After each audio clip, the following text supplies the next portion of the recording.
Good morning, Rachel here.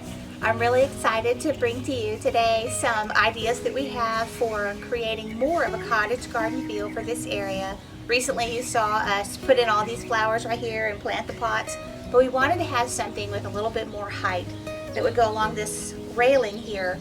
And so my husband has built some beautiful cedar window boxes that slide over here. So we'll get those, and we've got some lovely flowers to put in them, and I just wanted to take you along and we'll plant them together. Let's get going. These are the flowers that we've gotten to put in the front here. I'm so excited. They're very colorful, they're very bright, and I know they work well in this climate. So we've got some that stay kind of low and short, which is good for right here. And then we've got some that are going to spill over, giving that beautiful cottage garden feel. And then I have a little parsley here, just hoping that I might attract some tiger swallowtail butterflies through the summer. I'm going to start with this parsley here and tuck him in the corner. I'm really hoping that some beautiful tiger swallowtails will discover this little guy, and then I can have many more to watch floating around the garden. But spring is my favorite. It's just so full of hope and beauty and the promise of life to come. And it means flowers. It just means the planting of all kinds of bright, beautiful flowers. So for color here, we're gonna alternate some of these dianthus along here. Now the first couple of years we moved here, we never really tried dianthus. It wasn't really a flower that I was drawn to, but we were given a whole flat of it from my dad, who really loves it. He loves the dianthus, and it just took off. It did so well. So I encourage you, just find something that works and do a lot of it. Mass plantings always look better. Now tucked in the middle here, you see I have this little red-eyed pink vinca.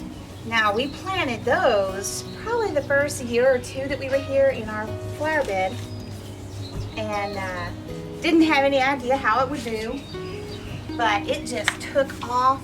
It loves hot weather. It probably doubles in size, both height and width, so I'm hoping it will just fill this box and spill right over. I love a full look. I really love the cottage garden abundant feeling. And it's time for a spiller.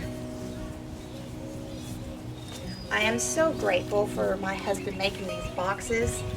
This will be a beautiful sight every morning out my kitchen window. So if you're looking through any of the videos or reading any of the blog posts that I have here, you'll see that I love flowers. I love to wear flowers. I love to buy flower fabric. I love to make flower quilts. And really, the only thing better than flowers is more flowers. So what kind of things do you like to plant in your garden? What are your favorite colors? What's your gardening style? I remember the very first thing I ever did as a little girl that had anything to do with plants and dirt. I was probably about 6 or 7, and it was springtime, and I was out playing in the backyard, and I noticed this little group of seedlings, and I asked my dad what they were, and he said that they were baby oak trees. Some acorns had sprouted, and there was just this little group of green leaves, really tiny. So I went and gathered up some white rocks from the gravel in the driveway and put a little ring around those. This was my first garden, and I thought if I put that ring of rocks around there, then for sure my dad wouldn't mow over them with his lawnmower. And that was my beginning of interest in plants and digging into dirt and being outdoors. Okay, one down, one to go.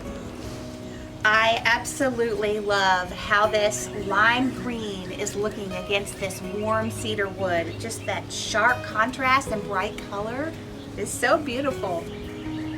Now, I mentioned that these were spillers earlier, and what that means is that they grow and they trail. So instead of coming upward or mounding outward, it's going to cascade on down the front with a big bright splash of color. Sweet potato vines, which is what this guy is, are very vigorous, so it doesn't take very many to go very far. We got this color combination because the little red eye here coordinates perfectly with the dianthus here, and I just love that velvety red color. I'm telling you, these guys are just so happy and cheerful. There's nothing quite like listening to the birds chirp, digging in the earth, to just invigorate you and inspire you to create beautiful things. I'm really excited to see what this does as it goes down, and I'm wondering if it will actually even reach the bed and trail in there as well. These are good to put in bedding plants, put in as bedding plants as well, because once they take off and cover, then it is a natural weed deterrent. Since they are pretty thick, then your weeds can't come through. Close to the end here, I don't mind packing my flowers in pretty tight. I love it full.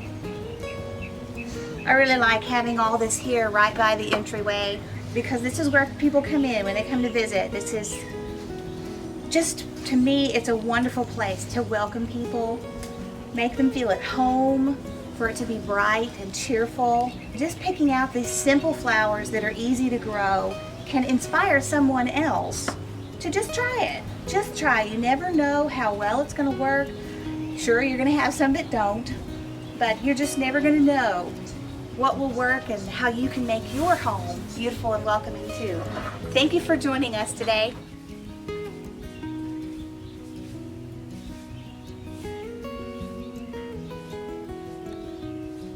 Here is a close-up tour of the garden and those window boxes about a week or two later. The plants have begun to fill in. The lime green sweet potato vine has also begun cascading over the side. These window boxes have brought such joy as I see them every morning out my kitchen window. I just love how they extend the cottage garden feeling up and into the courtyard.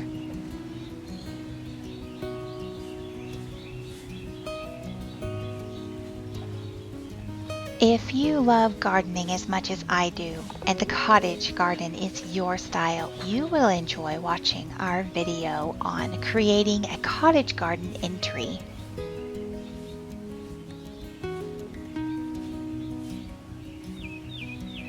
These are the pots that we planted in that entry makeover video, and I intend to overwinter both this white geranium and that bright coral.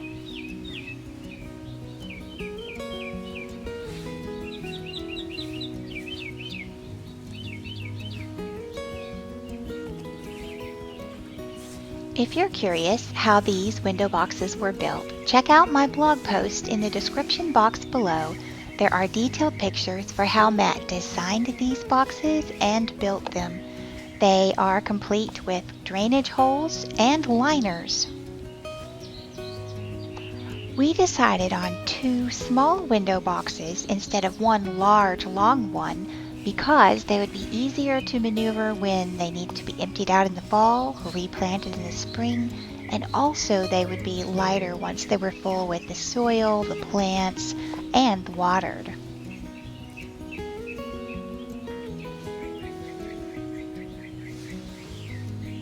This lovely rose by Jackson & Perkins is one of my favorites. She blooms a buttery yellow, blushes to a warm pink, and spreads her exquisite perfume everywhere, just like her name, Bellaroma.